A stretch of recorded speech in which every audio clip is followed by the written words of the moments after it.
El pequeño Apocalipsis y la esperanza en el juicio. Bajo el sol de Judá, la ciudad del hombre se erguía como un monumento al orgullo humano. Sus torres desafiaban al cielo, pero en sus calles, el joven Amos percibía un vacío inquietante. Los mercaderes intercambiaban engaños por plata, y los jueces, envueltos en sedas, vendían la justicia al mejor postor. La risa de la ciudad era ruidosa pero carecía de alma. Sadoc, el abuelo de Amos, caminaba a su lado con paso firme y ojos cargados de una tristeza profética, observando cómo la sociedad se desmoronaba desde su centro moral mientras proclamaba su propia autonomía. «Mira bien este esplendor, Amos», dijo Sadoc, deteniéndose en un mirador que dominaba el valle. «La tierra no es un escenario neutral, ella siente el peso de nuestra rebelión».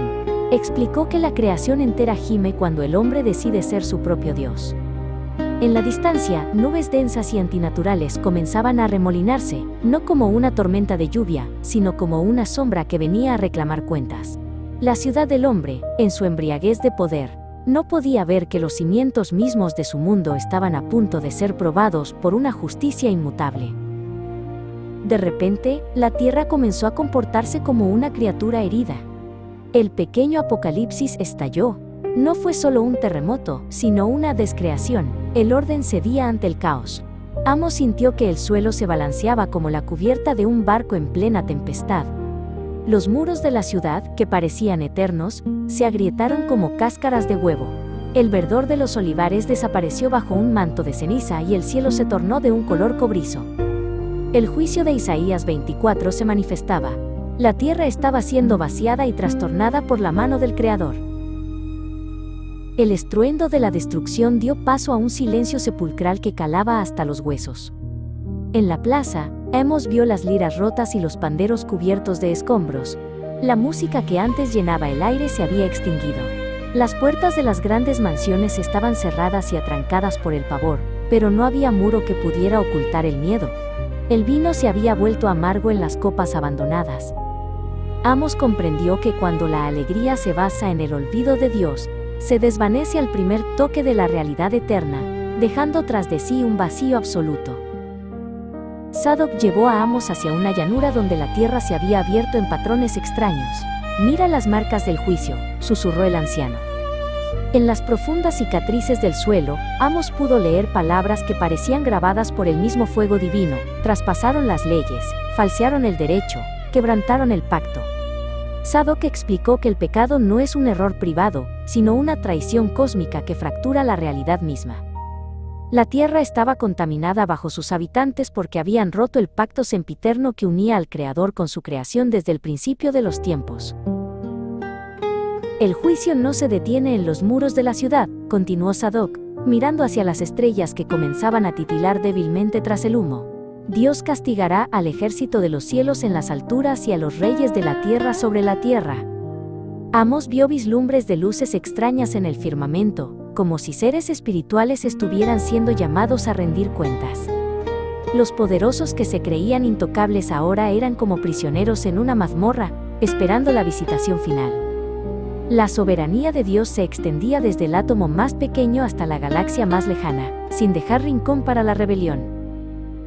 En medio de la desolación, Sadoc sacó un pergamino antiguo. «Este juicio es parte de un diseño divino que atraviesa toda la historia», le dijo a Amos.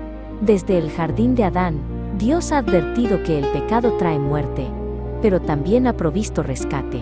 Le habló del arca de Noé, que flotó sobre el juicio, y de la tierra de Gosén, donde hubo luz mientras Egipto estaba en tinieblas. Estos patrones no eran mitos, sino promesas de que Dios siempre crea un espacio de seguridad para aquellos que escuchan su voz, incluso cuando el mundo antiguo se desvanece. De pronto, un sonido suave rompió el silencio. Era un canto. Amos se encontró con Kesia, una joven que lideraba a un pequeño grupo entre las sombras. A pesar de la oscuridad, sus rostros irradiaban una paz incomprensible. «Alabamos al justo», dijo Kesia con firmeza. Eran el remanente fiel, los que no habían doblado su rodilla ante el nihilismo de la ciudad del hombre. Amos se unió a ellos, descubriendo que la verdadera esperanza no depende de las circunstancias externas, sino de la fidelidad de aquel que sostiene el universo, permitiéndoles cantar incluso en el corazón de la tribulación. Jesucristo es nuestro verdadero escondedero, proclamó Sadoc con una voz que recuperó su vigor juvenil. Explicó que todas las arcas y todas las tierras de Gosén eran solo sombras de la protección final que vendría a través del Mesías. Él cargaría con el peso total del juicio para que el remanente pudiera encontrar refugio en su gracia. Amós cerró los ojos y sintió una seguridad que la ciudad nunca pudo darle. Ya no era un huérfano del Apocalipsis, sino un ciudadano de un reino que no puede ser conmovido, anclado en la roca que es Cristo. Finalmente, el juicio dio paso a la gloria. El cielo se rasgó y una luz dorada, más pura que cualquier amanecer, inundó el horizonte. Amós y Sadoc presenciaron el retorno de Cristo al monte Sión. La muerte fue tragada en victoria, y la ciudad del hombre fue reemplazada por la nueva Jerusalén. La tierra, lavada por el juicio y restaurada por el amor, comenzó a florecer con una belleza que nunca antes había existido. El diseño divino se completaba. Lo que comenzó en un jardín terminaba en un reino eterno de justicia, donde Dios habitaría con su pueblo para siempre.